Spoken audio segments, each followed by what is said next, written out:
Welcome back to Pressers by FedNet, where news conferences from the United States Congress become podcast episodes for your listening on your time.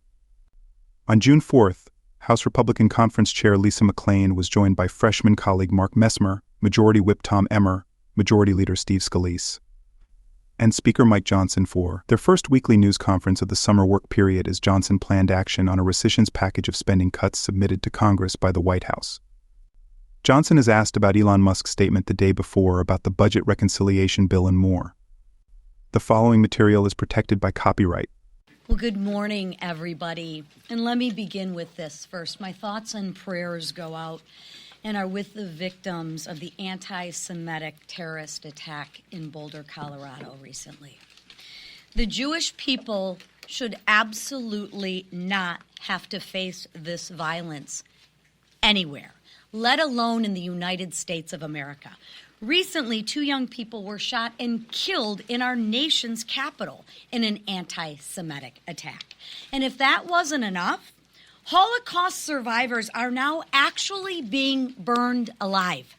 This is the outcome of everyone not condemning anti-Semitism everywhere, especially on our college campuses, which have become a breeding ground for vile hatred. And failing to condemn these acts are the same as enabling these acts. And the lack of consequences for those failing to condemn these acts has resulted in Jewish people dying. Let me be clear on that. Things have got to change. Otherwise, I hate to say it, buckle up, because that's not the last attack that we've seen. And we haven't seen the last attack on college campuses, synagogues, or communities coming to a place in your community. This type of anti-Semitic behavior needs to be dealt with, and it needs to be dealt with swiftly. And everyone, I'm going to repeat, needs to condemn this. And what makes the attack in Boulder even worse is that it was committed by an illegal alien. Wow, that's a shocker. Who could have predicted that? And I hate to say it, he might not be the only one plotting an attack. Why? Because under Biden, he let in tens of millions of illegal aliens. So the risk is even greater. Folks, this is a serious situation that we need to begin to deal with, and deal with it swiftly. And that's why the Senate must pass the one big, beautiful bill. Congress must give our law enforcement officers the resource they need to detain and deport violent, illegal criminals. Given this shocking news, Democrats spent Memorial Day in El Salvador honoring and remembering MS-13 instead of here in our country honoring Americans who actually paid the ultimate sacrifice. I mean, honestly, what's next? Is a Democrat going to fly to Boulder to visit the illegal who burned Jews alive? Is that what's next for the Democratic Party? The contrast between Republicans and Democrats couldn't be more clear. Democrats stand with illegals. House Republicans stand with the American people. Democrats voted to raise taxes on hardworking Americans when not one Democrat voted for the big, beautiful bill. House Republicans, on the other hand, voted to avoid the largest tax increase in history. Democrats want your small businesses to close and for you to lose your jobs. House Republicans want Main Street to thrive and survive and flourish. When we passed the One Big Beautiful Act, we kept our promises. Despite constant doubt, now we urge our colleagues in the Senate to pass this transformational legislation. The American people can't wait any longer. This is a critical piece of history that we must get done. Now I want to turn it over to Rep. Mark Messmer of Indiana, a member of the House Education and Workforce Committee, Armed Services, and Agriculture Committee. Thank you. Thank you to House leadership for inviting me here to speak on the incredible success of the One Big Beautiful Bill. House Republicans are committed to delivering the golden age President Trump promised the American people when he ran for office. The reality is, because of the great investigatory work of DOJ and the Trump administration have made public, and our Agriculture Committee work in the House, there's actually far more fraud, waste, and abuse present in federal spending than anyone imagined. What has been uncovered is appalling. The One Big Beautiful Bill controls the growth of federal spending on SNAP and restores integrity to the bipartisan work requirements passed decades ago, protecting the SNAP program for those who truly need it.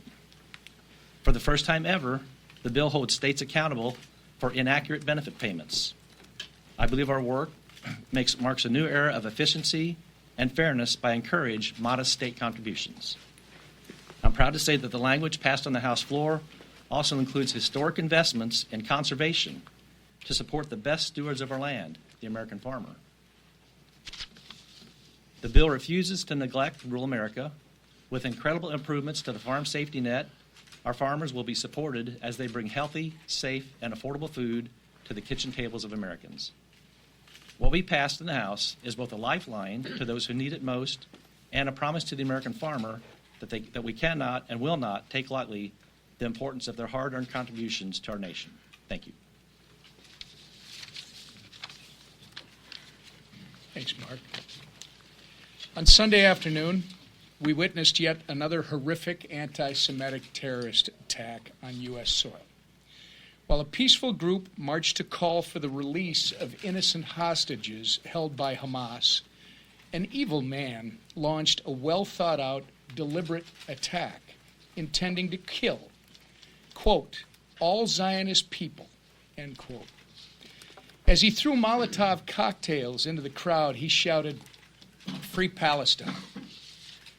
As you've already heard, we need to be clear about this. The violence we are seeing against the Jewish community here in America is a direct result of the left's refusal to condemn and combat anti-Semitism.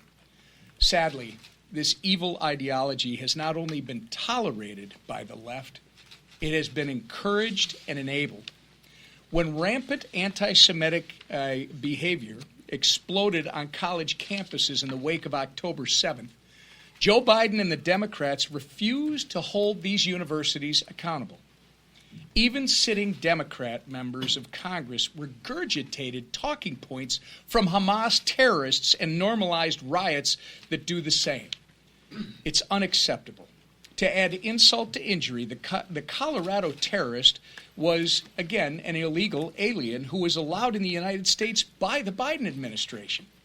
For 4 years, Joe Biden and the Democrats failed open border policies, welcomed unknown members of potential terrorists into our nation, setting the stage for scenarios like the one that we saw this week. By letting millions of unvetted illegal aliens into our communities, the Biden administration left a national security mess, and the Trump administration is racing to clean it up. Border security and deportation efforts are urgent. Lives are at stake. Our One Big Beautiful Bill strengthens these efforts by providing additional funding for more deportations, more Border Patrol agents, and more border wall. We're going to continue to work with the Senate to get this done for the American people. And as we've said every week since we started this march, failure is not an option. The safety of our communities depends on it. With that, I turn it over to our leader.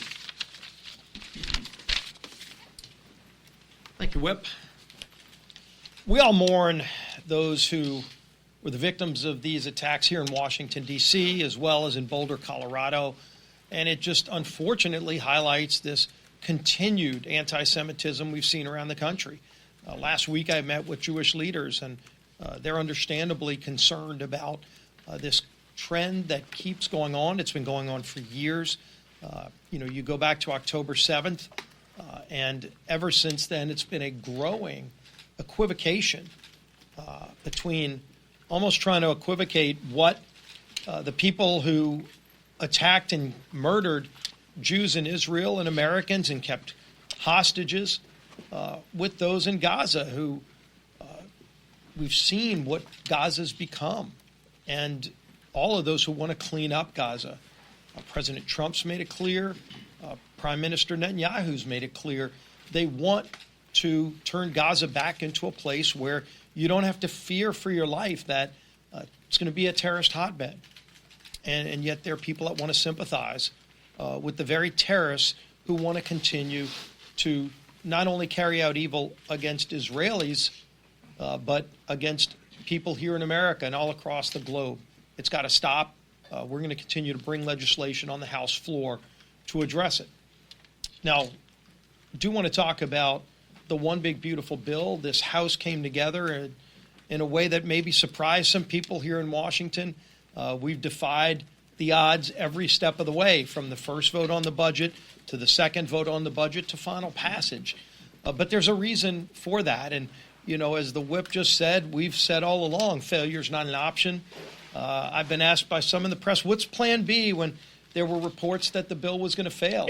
And we were very clear. And it wasn't just a talking point. We said there is no plan B. The American economy, the voters of this country demanded that Congress deliver on the promises that President Trump made to get this country turned around. And what we do in this bill delivers on so many different fronts to help grow America's economy, to create jobs, to put more money in the pockets of hardworking families. That's been the focus of this bill from the very beginning. And I think there are some people that start reading too many Congressional Budget Office reports and ignore the lessons of history. And there's an old saying that if you ignore the lessons of history, you're doomed to repeat it. But I think it's important to go down that road of history and go back to 2017. You don't need to go back that far to see how wrong the CBO has been when it comes time to make prognostications on economic growth. They've always been wrong, and they've always ignored what tax cuts will do to grow the American economy. In 2017, when we started this process, when President Trump came in and said, we're going to make America competitive again, we were at a 35% corporate rate, and we were losing jobs all across the globe. Every month you'd see a great American company move to a foreign country, and they would take the jobs along with them. Millions of jobs were leaving America. They were called inversions. You don't maybe know that term as well anymore because we haven't had an inversion since we passed TCJA in 2017. But if you go back, look at what CBO said about that bill. They said it would cost a decrease in revenue to the tune of $1.5 trillion. $1.5 trillion. Now, you go look at the numbers, they were off by more than $1.5 trillion. Because what they left out of that report, just like they're leaving it out again, CBO's making the same mistakes, they ignore economic growth. What we saw in 2017 when we cut taxes is that businesses started growing. They started giving pay raises to their workers. They hired millions more people. Unemployment went virtually to zero. Inflation dropped dramatically. People had more money in their pockets because wages were up. And all of those things produced more money for the American Treasury. It all happened, and yet CBO failed to recognize that. And they're making the same mistake again. And anybody who repeats CBO's analysis is also making those same mistakes. If you ignore the growth that will come with keeping tax rates low, with helping businesses invest more in their workers, giving pay raises, putting more money in the pockets of waiters and waitresses, overtime workers not having to pay taxes on overtime, bonus depreciation, immediate expensing, all the things that will generate economic growth and ultimately put more money in the pockets of workers and send more money up to the federal treasury here in Washington. CBO missed all of that in 2017, and they're missing it again this time. That's the only way they come to a conclusion that it would increase the deficit. This bill will actually reduce the deficit if you recognize the historical economic growth that has always been there. To say you're going to get 1.8% growth, at a minimum, we think you can get 2.5% to 4% growth. Scott Bessent, the Treasury Secretary, says over 4% economic growth. So I get that, we've got to play by the rules of the referee, but the referee's been wrong. We got a referee that tries to sack our quarterback a lot, and yet we still manage to play by those rules and deliver for the American people, because when this bill is passed and signed into law, hopefully by July 4th, when the Senate does their work. You're going to see economic growth in this country like we haven't seen in generations, meaning more pay in the pockets of workers, and you're going to see more Treasury money coming in because of the growth in the American economy. It's happened before, and it will happen again. We just need to keep moving forward, and the Senate's got the bill now, and I'm confident they're going to move it on and ultimately back to us, to the president's desk. And finally, you saw yesterday the White House sent the rescissions package. This is the first maybe of many.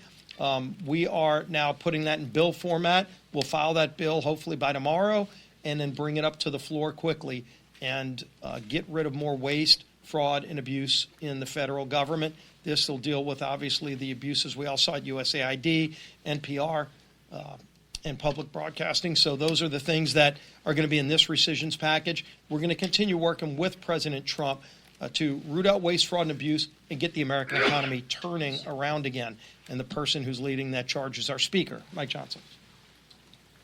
Thank you. Rarely do I get to raise the podium, so let me do this for a second. Great to see you all this morning.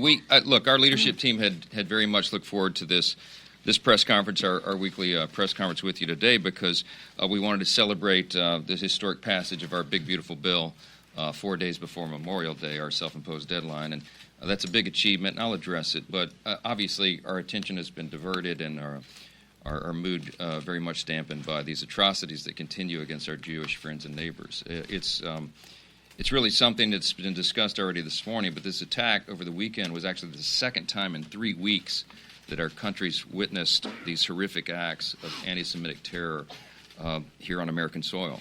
And it was just, of course, a few miles down the road, 2 Israeli embassy staffers, a young couple who had planned to wed soon, were senselessly gunned down on the street. And the killer said, when they asked him what his motivation was, he said, quote, he did it for Palestine.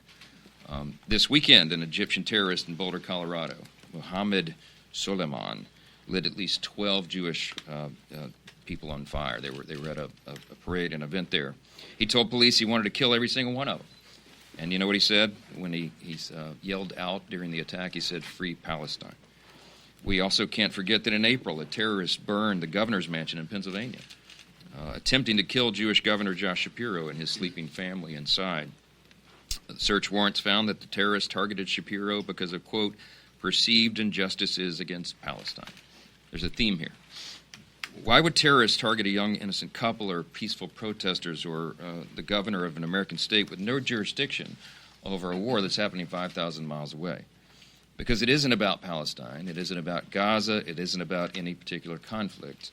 It's because these people want a complete and total extermination of the Jewish people. And there is a targeted left-wing anti-Semitic terror movement on the rise in America. And we have to address this first and foremost. Members of this institution and the media have a moral obligation to call this out. We do not equivocate, as the leader said. We do not both sides this issue at all. This is very clear. It's light versus darkness. It is an evil that we are confronting. We'll continue to call it out, and the Trump administration and Attorney General Pam Bondi and FBI Director Kash Patel will continue to pursue these anti-Semitic threats and actions against the Jewish people on our soil and to bring these violent criminals to justice. And we will speak with moral clarity, and we will demand the same of all of our colleagues in both parties to do that, and I hope they will. According to DHS, Soleiman, this criminal, this violent, sick individual that did this stuff over the weekend, applied for a tourist visa in 2022. He applied for asylum. He's been living in the U.S. on an expired visa since March of 2023. If you apply Democrat logic to this case, Soleiman was one of their constituents, as they say, and under their framing, he was just a Colorado man, right? But when you see Democrats ramping up attacks on ICE agents and storming ICE detention facilities and calling for the dismantlement of ICE, just know that this is who they're defending. This is the result. Fortunately, President Trump has quickly slammed the border shut by simply enforcing existing law, but this administration needs the resources to detain and process and deport the millions of dangerous illegals who President Biden welcomed into the country. And this is why we need the One Big Beautiful Bill. One of the many reasons for President Trump's desk as quickly as possible to sign into law, because it Among the other features in the bill, it includes $45 billion to expand ICE detention capacity, $1 billion to hire 200 immigration judges and to expand immigration courtroom space. There's $1 billion in there to hire 2,700 new ICE Office of Principal Legal Advisor attorneys to expedite removal proceedings, and $14 billion for air and ground transportation, sufficient to support at least 1 million removals per year. We need to go find the other Solomons and get them out of America, and that's what this bill will do. We've got to get it signed into law as soon as possible. Yesterday, the House, changing subjects here, the House did receive the rescissions package from the White House, and we were happy to receive it. It's going to claw back $9.4 billion wasteful spending. 8.3 of that is in the foreign aid, the USAID abuses area, and $1.1 billion from the Corporation for Public Broadcasting. These are common sense cuts, and the American people are behind them. I'll tell you why.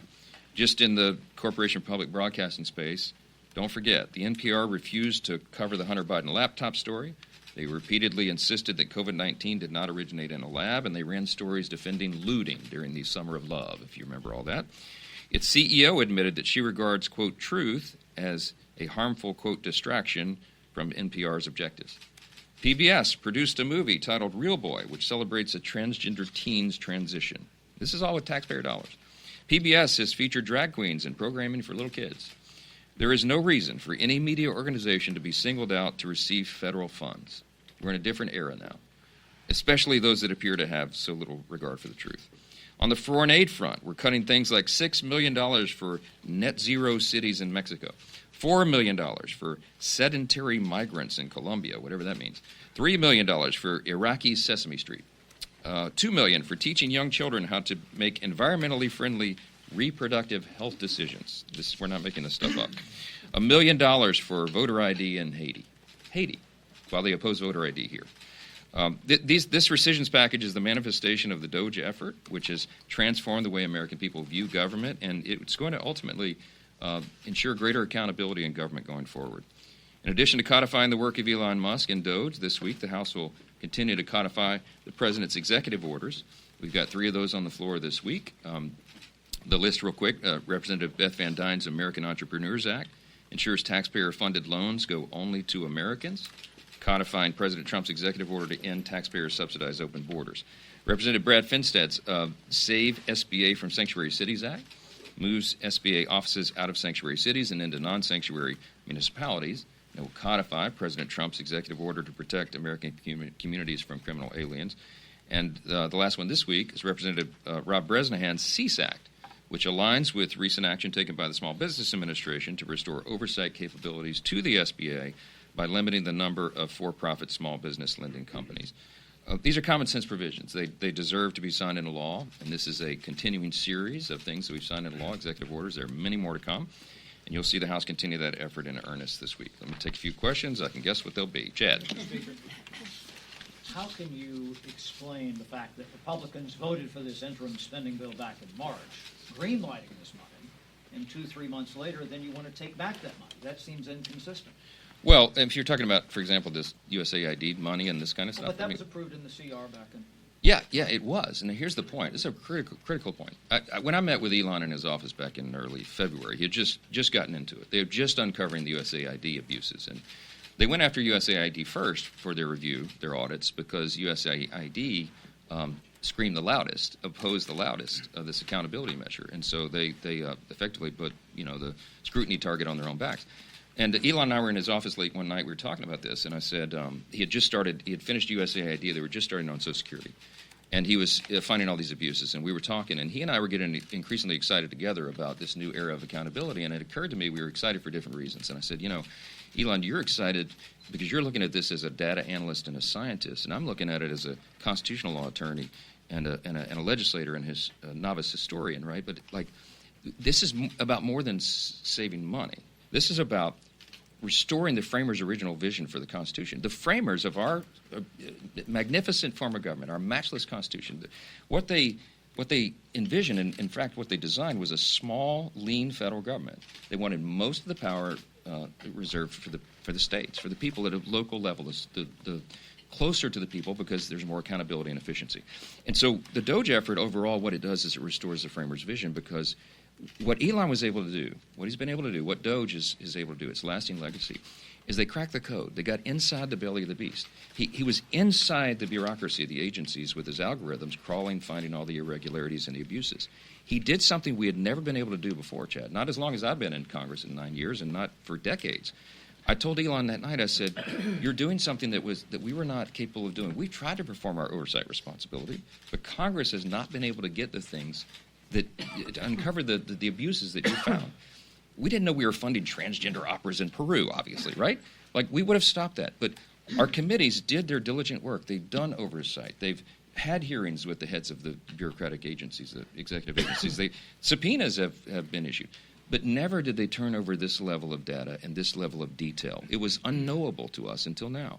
And so, yes, we can't act fast enough on these rescissions to claw back these abuses because it happened without Congress's knowledge.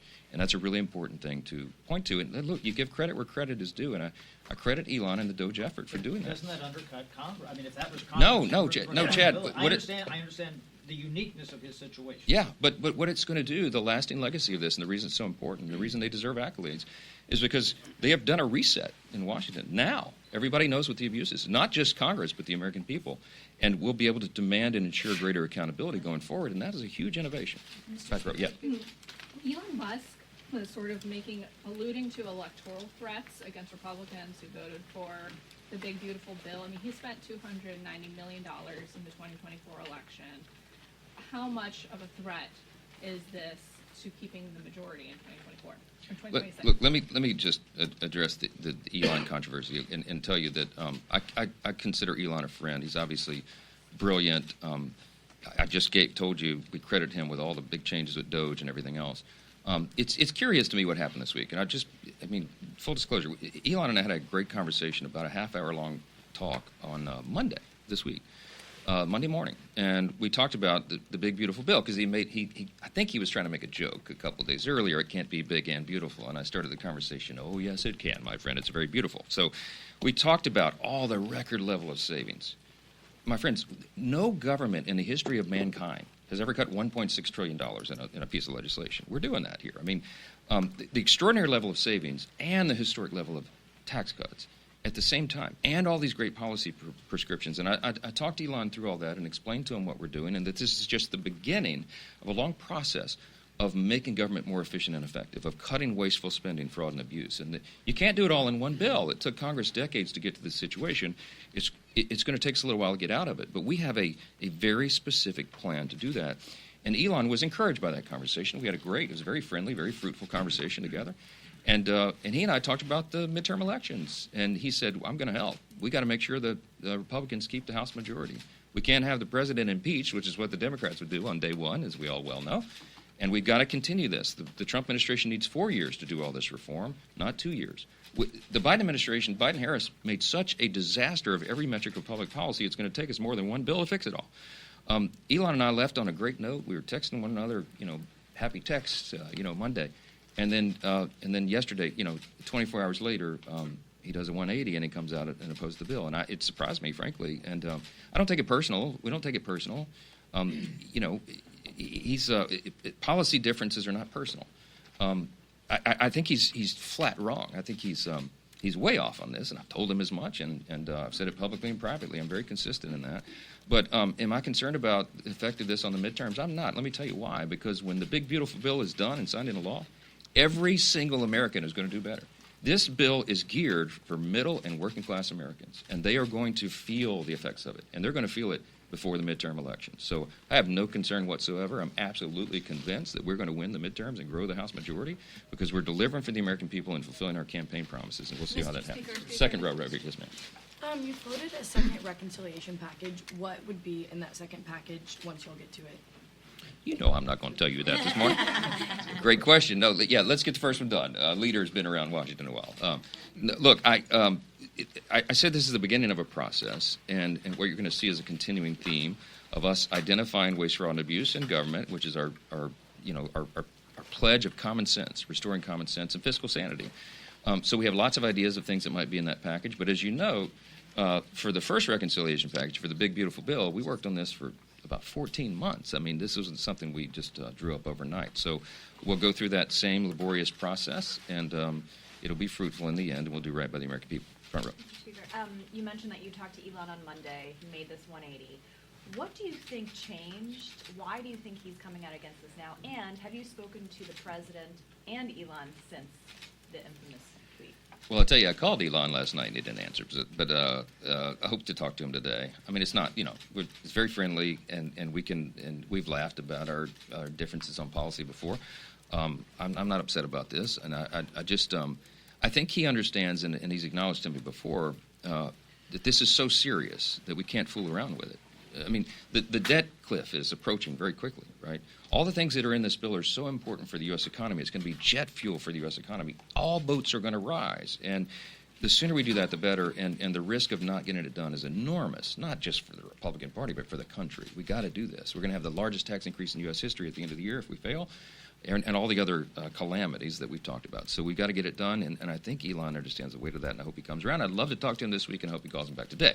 I talk to President Trump, all the time, multiple times a day. Obviously, we've talked about this. As you know, he's not delighted that Elon did a 180 on that. But look, I don't know what happened in 24 hours. Everybody can draw their own conclusions about that. Okay, but I look forward to talking to my friend about it again, and I'm not upset about it. All right? Yeah. Olivia. You brought up EV mandates when you were talking about Musk previously. Is that what you think is his motivation for opposing the bill? Manu brought up EV mandates, not me, okay? And I said that everybody can draw their own conclusions about that. Look, I don't subscribe motive to anybody. I try not to do that. It's a good way to live. I just believe that we got to do the right thing by way of policy, and I hope everybody understands. They may not think the bill is perfect in some respect. I mean, a bill that's 1,100 pages long and covers every area of policy and the budget that ours does. Very few people are going to say that's a perfect piece of legislation. But I hope everybody will evaluate that, and both parties and everybody, and recognize, wow, the benefits of this far outweigh anything that I don't like about it. And that's why we're excited about it. And I hope our mood is not dampened next time we're together, because we're going to celebrate this thing, getting it over the line by July 4th. Thank y'all. Appreciate it. This program is copyrighted by Federal Network, Incorporated, and provided only for informational and educational purposes. Unauthorized reproduction, distribution, or use of this episode without expressed written permission from FedNet is prohibited. Thanks for listening to this FedNet podcast. You can watch live action from Congress on our YouTube channel at FedNet TV.